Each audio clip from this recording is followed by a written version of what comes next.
कहल जाला कि अगर कोनो देवी देवता के श्राप तहरा के लग जाए तब पूजा पाठ क के ओहमे से आसानी से मुक्त हो सकेनी। लेकिन अगर कौनो हैवान के श्राप तहरा के जकड़ ले त ओसे निकलब बहुत ज्यादा मुश्किल होखेला। ऐसन ही एगो हैवान के श्राप गुना नाम के गांव के जकड़ ले रहल। उत्तरी इलाका में एगो पहाड़ रहल और ओकरा ठीक नीचे ई गुना नाम के गांव बसल रहल। गांव में बहुत खुशहाली रहल। खेत में फसल भी अच्छा से होखत रहल। चारों तरफ उल्लास के माहौल रहल। मगर एगो रात जब सारा गांव गहरा नींद में सुतत रहल तब गांव के पीछे के पहाड़ अचानक से हिले लागल। सबके लागल की भूकंप आ गइल और एकर वजह से सब लोग डरे लगले। लेकिन ऐसन बिल्कुल भी ना रहे। वो पहाड़ एगो हैवान के वजह से इतना ज्यादा हिलत रहल जौन अपना बरसन के नींद पूरा क के जागे ही वाला रहल। सारा गांव वाला का भइल ई देखे के खातिर इकट्ठा हो गए। पहाड़ टूटे लागल रहे और ओकर पत्थर नीचे गांव के घर पे आके गिरत रहल। धीरे धीरे क के आधा पहाड़ नीचे गिर गइल। पर गांव वालन के कुछो समझ में ना आवत रहल कि आखिर ई सब हो काहे रहल बा। अचानक पहाड़ के हिलब और पत्थर के गिरब बंद हो गइल। लेकिन पत्थर के गिरला के वजह से पहाड़ के बीचों बीच एगो बहुत बड़ गड्ढा बन चुकल रहल और सारा लोग घबरा के वो पहाड़ की तरफ देखे लगले। अचानक वो पहाड़ के अंदर से कौनो जानवर के चिल्लाए के आवाज आवे लागल और उहे के साथ साथ एगो बहुत बड़ आग के गोला बाहर फेंकल गई। वो आग के गोला सीधे जाके गांव के खेत में गिर गई और सारा खेत जले लागल। सारा गांव वाला खेत की ओर भागे लगले। पर उतना में ही पहाड़ के अंदर से एगो आवाज आई, रुका। सारा गांव वाला फिर से पहाड़ की तरफ मुड़ गए। उनकर मुड़त ही पहाड़ के अंदर से एगो विशाल काय सांप बाहर निकले लागल। वो सांप इतना मोट और विशाल रहल कि पूरा पहाड़ के निगल सकत रहे। उस सांप के देख के सारा गांव वाला थर थर कांपे लगले। वो सांप धीरे धीरे पहाड़ के अंदर से निकल के पूरा गांव के अपना घेरा में लेवे लागल। ओकर शरीर के नीचे बहुत सा घर और खेत बर्बाद होखत रहल। वो सांप पूरा गांव के घेर लेहलस और फिर से पहाड़ी पे आ गइल। वो अपन मुंह गांव वालन के तरफ कैलस और अपन लाल आंख दिखा के कहे लागल, आज से तू सब हमार गुलाम बाड़ा। जैसन हम कहब वैसा ही तू लोग के करे के पड़ी। आज से केहू के भी ई गांव में आए और गांव के बाहर जाए बंद। और कल से रोज एगो इंसान हमरा खाए खातिर चाहिए। अगर गलती भइल त पूरा गांव पे हमार कहर बरसी। इतना कह के वो अपना मुंह से आग के गोला बाहर निकलस और एगो घर पे छोड़ देहलस। वो पूरा घर मिनट में जल के राख हो गई। और एगो बात, गांव में लोग खत्म ना होके के चाहिए। ई तोहनी सन के जिम्मेदारी है। वो दिन के बाद गांव के जैसे पूरा नक्शा ही बदल गए। उस सांप के कारण पूरा गांव के श्राप सा लग गए रहे और बाकी सारा गांव वाले वो गांव के श्रापित गांव बुलावे लगले। गांव के हाल बेहाल हो गए रहे। बहुत सा लोग ता बीमारी और भूख से मरे लागल रहले और जोन बचत रहले उस सांप के शिकार होकर जात रहले।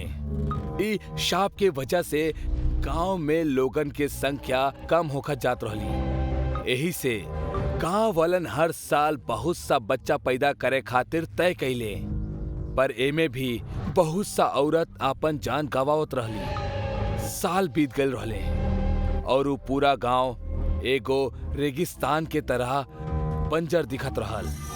गांव में एक भी औरत जिंदा ना बचल रहली जौन केहू के जन्म दे सके। बस कुछ ही मर्द और एगो पुजारी बचल रहल।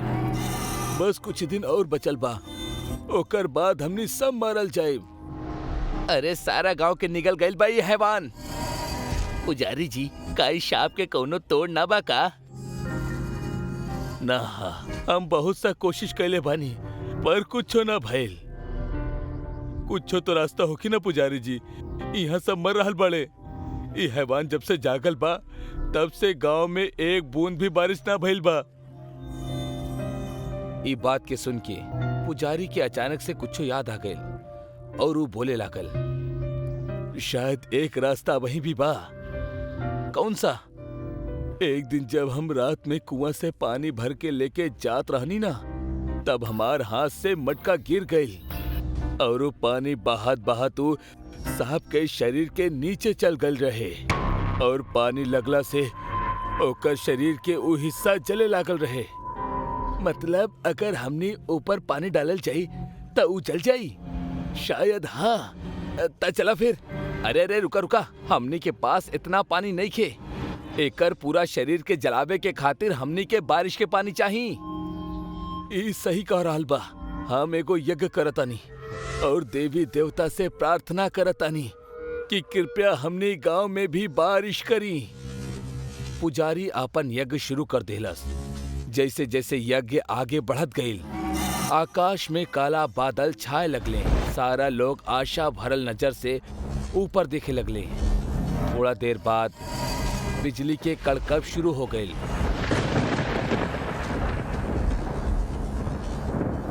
बिजली के आवाज सुनत ही ऊ हैवान जाग उठल और ऊ देखलस कि गांव वाला यज्ञ कर रहल बड़े। ऊ बहुत गुस्सा हो गई। ए तू लोग ठीक ना कैला, अब तू सबके सब मरबा। वो सांप वो यज्ञ के पास जाए लागल और उस सांप वो आग के गोला वो यज्ञ में फेंकलस। वो गोला के वजह से पूरा यज्ञ बर्बाद हो गईल, पर आसमान में अपहिनो बिजली कड़कत रहल। सारा लोग डर के भागे लगले। वो सांप वो इंसान के खाए के खातिर उनकर पीछे जाए लागल, पर इतना में बारिश गिरब शुरू हो गई और देखत ही देखत जोर के बारिश आवे लागल। सांप के पूरा शरीर बारिश के पानी से जले लागल। सांप दर्द के मारे जोर जोर से चिल्लाए लागल। ओकर ई आवाज सुन के गांव के सारा लोग डर गए।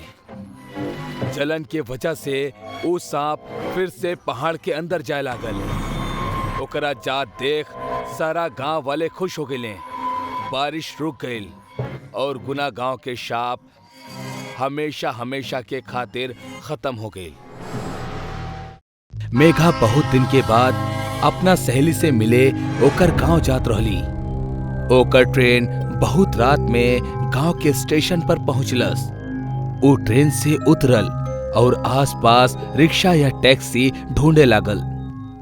स्टेशन बिल्कुल सुनसान रहल।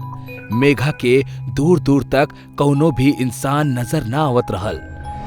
वो थोड़ी बेचैन हो गई। बहुत ढूंढे पे ओके एगो रिक्शा नजर आयल, जेके अंदर ओकर ड्राइवर सुतत रहल। मेघा ओ रिक्शा वाला के पास गई। सुनी भाई साहब। कहा? जी हमरा गांव जाए के बा। ड्राइवर आंख खोल के मेघा की तरफ देखलस और एकदम से डर के चिल्ला लागल, चुड़ैल चुड़ैल बाबा, चुड़ैल चुड़ैल, हमरा के ज्यादा हम कुछ न कले बानी। चिल्लात चिल्लात मेघा से दूर जाए लागल। ई आप का करल बानी? आप डरी मत, हम कौनो चुड़ैल नहीं खी। रुकी। ड्राइवर शांत होके धीरे धीरे मेघा के पास आए लगल। आप चुड़ैल ना बानी त के बानी? हम शहर से आइल बानी। ए गांव में हमार सहेली रहेली। का आप हमरा के गांव तक छोड़ सकेनी? अगर हम आपके गांव तक छोड़ देनी तो ऊ चुड़ैल हमरा के कबो ना छोड़ी। चुड़ैल? कवन चुड़ैल? लाल साड़ी वाली चुड़ैल। आप फिक्र मत करी, हम आपके साथे बानी। चली आप साथ बानी तब तो डर लग रहा बा। आप लाल रंग पहनले बानी जौन ऊ चुड़ैल के बिल्कुल पसंद नहीं खे। गांव में अगर केहू भी लाल रंग के कपड़ा पहने ला त चुड़ैल ओकर शरीर के 2 टुकड़ा में फाड़ के जमीन में गाड़ देवेली। ये सब सुन के मेघा थोड़ा डर गई, पर फिर अपना आप के संभालत हुए कहलस, देखी, बात के समझी। इतना रात के हम चल के ना जा सकेनी और ऐजा दोसर रिक्शा भी नहीं खे। चाहे तो ज्यादा पैसा ले ली, बाकी प्लीज ये जैसे चली। ठीक बा, पर हम आपके गांव के बाहर एगो मंदिर हा, उहे तक छोड़ब। आगे आपके खुद जाए के होखी। ठीक बा, चली। मेघा नाखुशी से मान गईल और दोनों गांव के तरफ निकल गईले। कुछ ही देर में वो मंदिर के पास पहुंच गईले। मेघा ड्राइवर के पैसा देहलस और ड्राइवर मंदिर में हाथ जोड़ के वहां से निकल गईल। मेघा अकेली रह गईल। ओकरा गांव नजर आवत रहे, पर चुड़ैल के कहानी सुन के वो थोड़ा सा डर गईल रहली, पर हिम्मत का के वो गांव के तरफ बढ़े लागल। मेघा सड़क पे चलत रहली, उतने में ओकरा पीछे केहू के आहट सुनाई देहलस। वो घबरा के पीछे देखलस तो वहां केहू न रहल। ओकर ध्यान जमीन के ओर गईल और डर के मारे ओकर पसीना छूटे लगल। जमीन पे खून से रंगल पैर के निशान रहल, जौन ओकर पीछे पीछे चलत रहल। मेघा अपन पैर उठाकर देखलस ता ऊ बिल्कुल साफ रहल। मेघा डर के उल्टे पांव चलब शुरू कर देहलस, पर ऊ पैर के निशान ओकर पीछा करे लागल। मेघा रुक गई।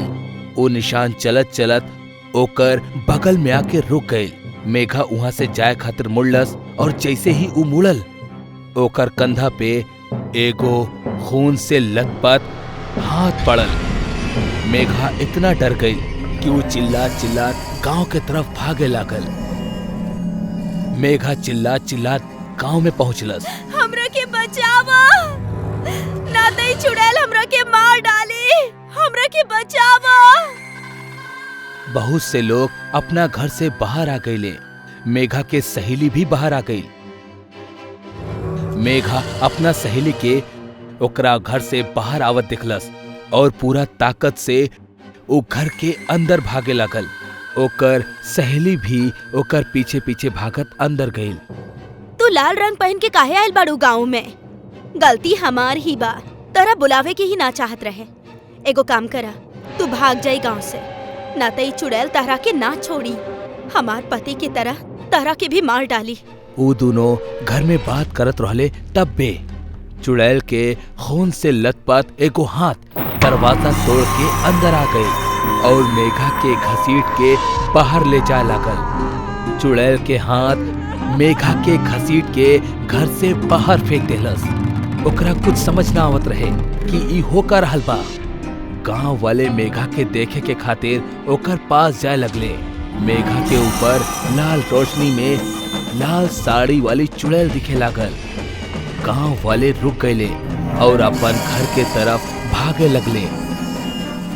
चुड़ैल के रूप बहुत भयानक रहल।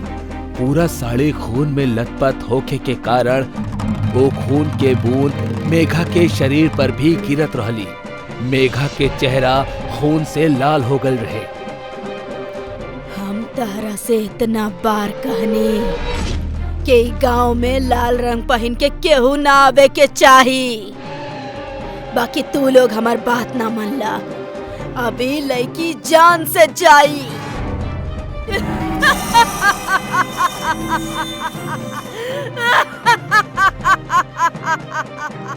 इतना कह के वो चुड़ैल भयानक हंसी हंसे लागल। चुड़ैल के देख के मेघा भागे लगली। मेघा के भागत देख चुड़ैल अपन हाथ लंबा कैलस और ओकरा हवा में उठा देलस। चुड़ैल मेघा के अपना सर के ऊपर उठा लेलस और ओकर शरीर के बीच में से फाड़े लागल। जैसे जैसे मेघा के शरीर के 2 टुकड़ा होखत रहे, वैसे वैसे मेघा के गरम खून चुड़ैल के सिर पर से पूरा शरीर पे फैले लागल। ओ खून के वजह से चुड़ैल के साड़ी और भी लाल होके लागल। शरीर के फटत समय मेघा इतना जोर से चीखत रहली कि ओकर चीख के वजह से पूरा गांव थरथरा उठल। सारा गांव वालन के रूह कांप उठल। अंत में मेघा के शरीर के टुकड़ा हो गई और वो वहीजा हवा में लटके लागल। चुड़ैल जोर से हंसे लागल। वो अपन हाथ जोर से जमीन पर दे मरलस और ओकर वजह से जमीन में 2 गड्ढा हो गई। चुड़ैल अपना दोनों हाथ में 2 टुकड़ा लेहलस और दोनों गड्ढा में एक एक फेंक देहलस। जैसे ही टुकड़ा गड्ढा में गिरल ओकरा ऊपर अपना आप मिट्टी गिरे लागल और देखत ही देखत गड्ढा ढक गई। जमीन जैसन रहल वैसन हो गई। चुड़ैल के अंदर से लाल रोशनी निकले लागल और वो रोशनी में वो गायब हो गई। चुड़ैल के जात ही मेघा के सहेली वो गड्ढा वाली जगह पर आ गई और रोए लागल। धीरे धीरे सारा गांव वाले इकट्ठा होके लगले।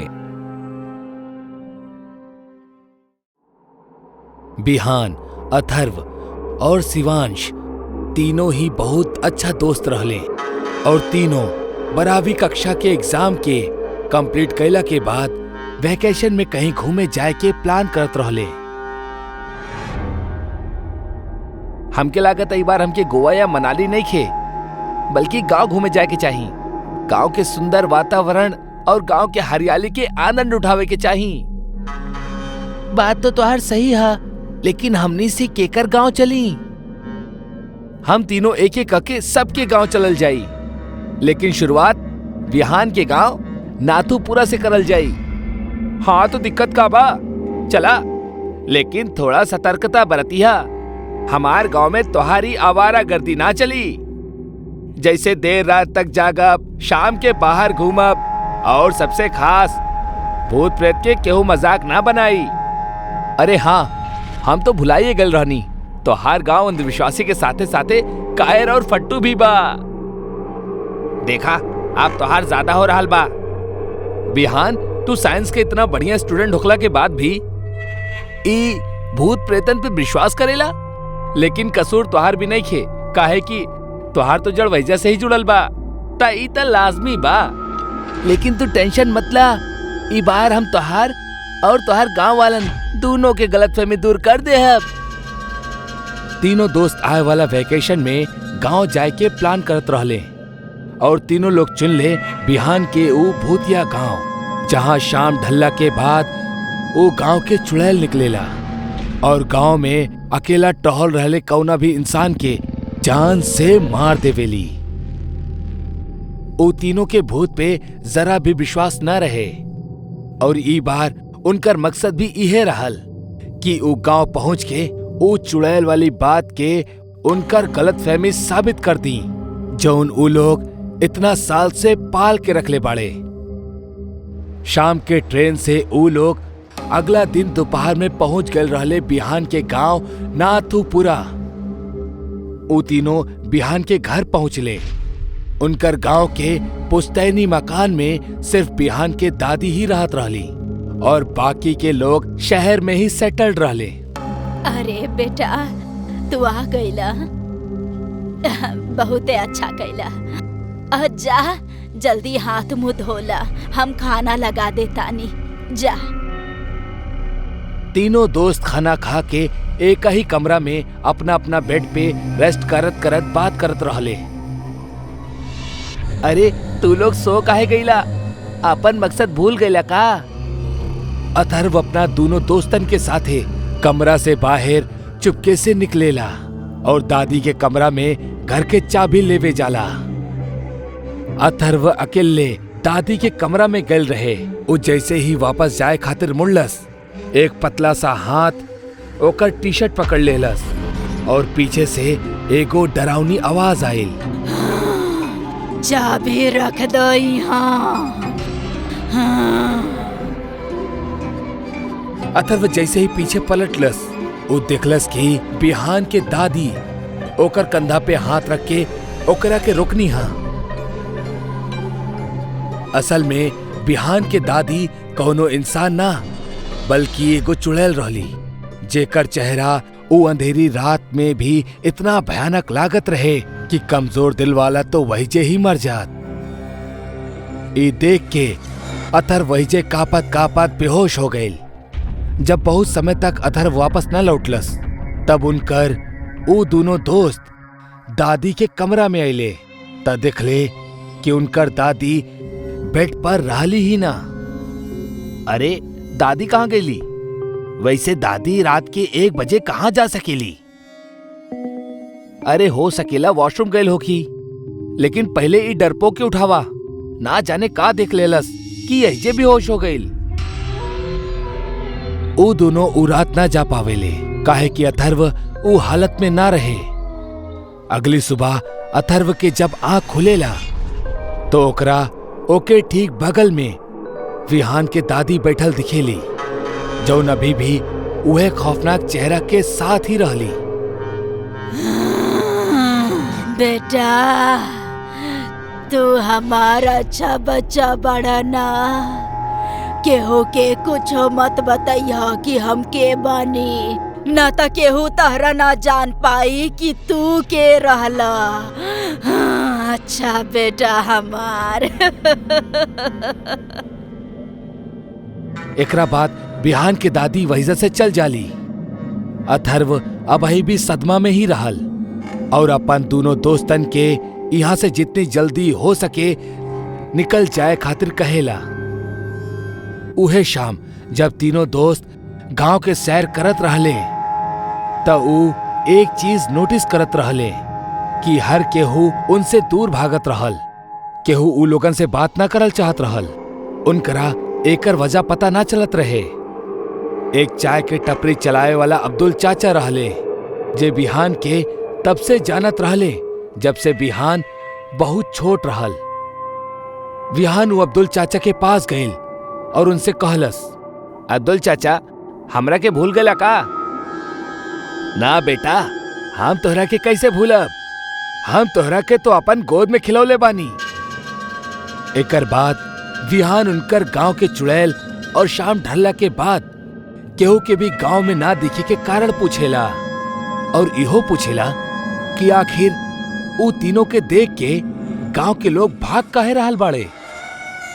बेटा, असल कहानी ई बा कि जौन गांव के चुड़ैल के जिक्र तू इतना साल से सुन रहल बड़ा, एक कौनो और नहीं खे बल्कि तुहार दादी बिया। गांव के चुड़ैल जौन रात में निकले वालन के शिकार करेला, ऊ तुहार दादी बिया।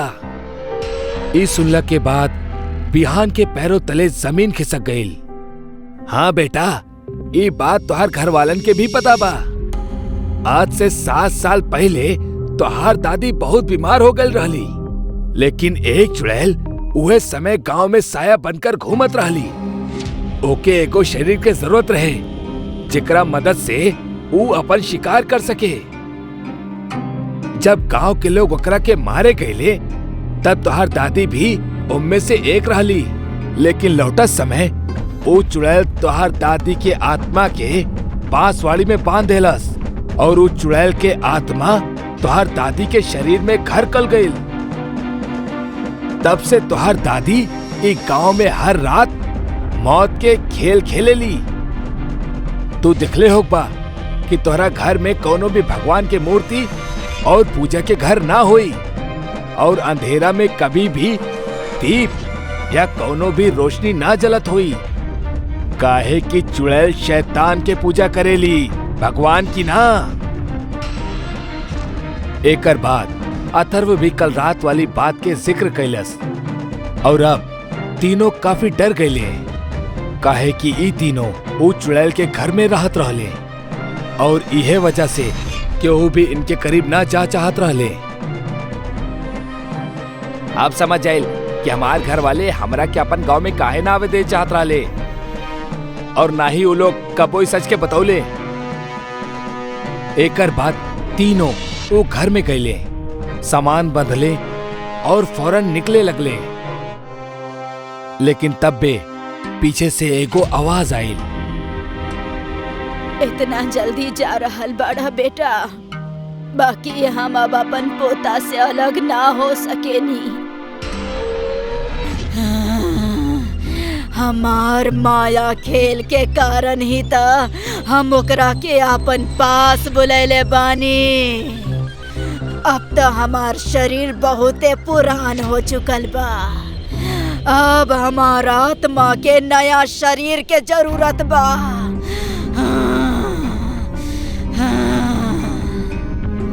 इतना कहा थी बिहान के दादी के अंदर बसल चुड़ैल के आत्मा बिहान के शरीर के अंदर दस्तक देहलस और इस सारा डरावना दृश्य देख के वो दोनों दोस्त अपन जान बचाकर भाग गए। कहेले अब बिहान के दादी के जगह बिहान के शरीर वो चुड़ैल के घर बन चुकल बा, जो अगला 60 साल तक यूं ही एक गांव में हर रात ऐसने मौत के खेल खेली।